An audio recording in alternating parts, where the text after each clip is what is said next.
So, like, let's think about this. We're here to reproduce, and when your body, like nature, when nature's trying to get you to do that, it makes you horny. That's a symptom of reproduction. I wish there was other weird chemical and things that happen when your body wants to do other shit. You know what I'm saying?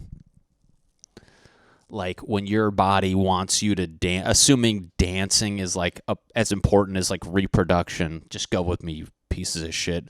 Imagine your body just like let out a chemical that got you drunk, because we all know booze and dance floors equals it equals. It's funny. I was driving and I was like, if somebody put me on a dance floor right now and said, dance your best, like, what would happen? If somebody took you right now and said, you have to go on that dance floor and dance your best without laughing, can you do that? And I don't think many people could. Or what would, even if you're not laughing, like, could you, what would you do? I don't know. I realize, like, my dance IQ is not, to be perfectly honest right now, I feel like I would try to do some like hybrid robot with like waves and shit. Like I feel like a lot of people would do this. Oh God, this is wildly embarrassing. I feel like a lot of people would do maybe that. The legs are hard though. You got to have good coordination, but I did a comedy class once. I know this is kind of embarrassing, but funny enough, it was a guest teacher. And I'm not one of those people who shits on comedy classes all the time. The only reason I shit on comedy classes, I'm going to go back to the dance drug thing, don't worry, that I shit on comedy classes is because they have a tendency to, like, hinder. If it's a bad instructor, they want to keep you in the box and don't talk about that, do this. It's like, just let them figure it out for them fucking self. Anyways, the teacher who was a guest that time had us all go on stage and and just made us dance.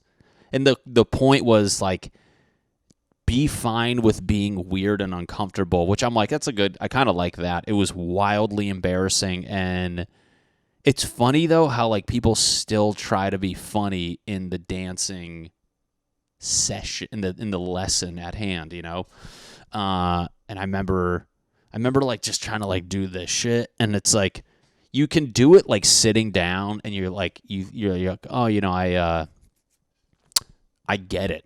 Like, if we're all driving and you're just like, you do like 2 fucking moves, you're like, I think I can work, you know, I think I can figure it out on the floor.